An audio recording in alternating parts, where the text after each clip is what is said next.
জীবনে খুব খারাপ সময় যাচ্ছে তোমার, কোনো কিছুতেই খুশি হতে পারছো না, সব সময় একটা ভয় ঘিরে রাখছে তোমায়। তাহলে আজকের গল্পটি তোমার জন্যই। আজকের যুগে সবচেয়ে বড় সমস্যা কি জানো? হ্যাঁ, তুমি কি বললে? তোমার কাছে টাকা নেই, এটাই সবচেয়ে বড় সমস্যা? আজ্ঞে না, এখনকার যুগে টাকা না থাকা, কারোর সাথে ব্রেকআপ হয়ে যাওয়া কিংবা সব বন্ধুদের থেকে পিছিয়ে পড়া, এগুলো কিন্তু কোনোভাবেই বড় সমস্যা হতে পারে না। তাহলে বড় সমস্যাটা কি? সেটা হলো আমরা আজকাল কোনো কিছুতেই খুশি হতে পারছি না। খুশি থাকাটা না একটা অভ্যাস, কারোর থেকে হাত পেতে চাওয়ার জিনিস নয়। যতক্ষণ তুমি নিজে ভেতর থেকে না খুশি থাকতে চাইছো, ততক্ষণ কেউ তোমাকে খুশি করতে পারবে না। তাই সবার আগে অন্যের সাথে তুলনা করাটা বন্ধ করো। কোন বন্ধুটা আইফোন কিনেছে, কোন আত্মীয় দার্জিলিং ঘুরতে যাচ্ছে, গ্রামের কোন ছেলেটা দামি গাড়ি কিনছে, আর তোমার দ্বারা কিচ্ছু হচ্ছে না, এগুলো ভাবা আগে বন্ধ করো। সবার সময় ঠিক আসে, সবাই সুযোগ পায়, কিন্তু না, তোমার তো সবটাই আজকেরই দরকার, তোমার অপেক্ষাটাই নেই। যে ছেলেটা ধরো আজকের জন্মালো বা যে মেয়েটা আজকের জন্মালো, সেই বাচ্চা শিশুটা কি চাইলেই মাধ্যমিক বা বোর্ডের পরীক্ষায় বসতে পারবে? তার জন্য একটা প্রস্তুতি লাগে, আর তুমি সেই প্রস্তুতিটা নিচ্ছ তো? দেখো বস, প্রত্যেকটা মানুষের লাইফস্টাইল আলাদা আলাদা, তাই তাদের সমস্যাটাও আলাদা আলাদা। আর এখন যদি তুমি মনে করো কারোর লাইফস্টাইল কপি করতে চাও, তাহলে কি হবে? নতুন একটা সমস্যা তৈরি হবে। মানে ধরো তুমি 15,000 টাকার ফোন কেনার ক্ষমতা রাখো, কিন্তু তোমার তো চাই আইফোন। তুমি ওই 15,000 টাকার ফোনে খুশি নও। এর জন্য কি করতে হবে?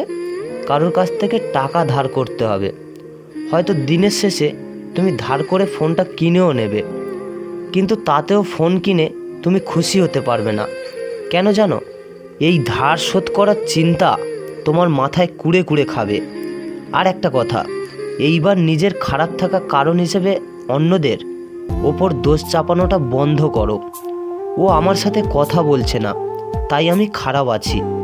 ওই মানুষটা আমাকে কালো বলেছে, তাই আমি খারাপ আছি। ওই মানুষটা আমাকে মোটা বলেছে, তাই আমার মন খারাপ। শোনো বস, এটা তুমিও জানো আর আমিও জানি, পৃথিবীতে বাবা মা ছাড়া কেউ আপন হয় না।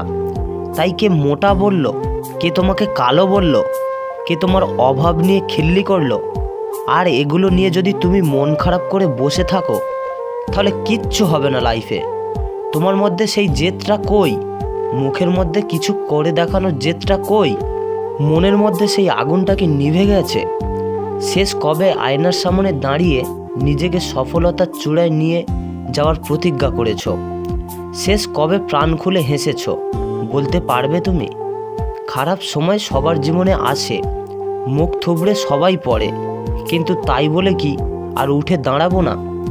যখন তোমার শত্রুরা মানে তোমার প্রতিপক্ষরা দেখবে যে তুমি আঘাতের দাগ গায়ে নিয়েও হাসতে হাসতে উঠে দাঁড়িয়েছ, তখনই ওই মানুষগুলো অর্ধেকটা কিন্তু হেরে যাবে। আর নিজেকে ঠিক এমনই একটা মানুষ হিসাবে তৈরি করো, যেখানে শুধুমাত্র জয়ই তোমার সামনে দাঁড়িয়ে থাকে। আমি জানি তুমি পারবে, হ্যাঁ তোমাকেই বলছি, তুমি ঠিক পারবে। এভাবেই এগিয়ে যাও। সো ফ্রেন্ডস, আমি আকাশ ছিলাম আপনাদের সঙ্গে। তো ভিডিওটি ছিল এই পর্যন্ত। কথাগুলি যদি আপনাদের ভালো লেগে থাকে, তাহলে ভিডিওতে একটি লাইক করবেন আর একটি কমেন্ট করে জানাবেন আপনাদের মতামত। আর যদি আপনি আমাদের ইউটিউব চ্যানেলে সাবস্ক্রাইব করে না থাকেন, তাহলে চ্যানেলটি সাবস্ক্রাইব করে পাশেই থাকবেন। আর আপনাদের কেমন ভিডিও লাগবে সেটাও কিন্তু কমেন্ট বক্সে জানাতে ভুলবেন না। তো দেখা হচ্ছে কোনো পরের ভিডিওতে। ততক্ষণ সবাই ভালো থাকবেন এবং সুস্থ থাকবেন। ধন্যবাদ সবাইকে।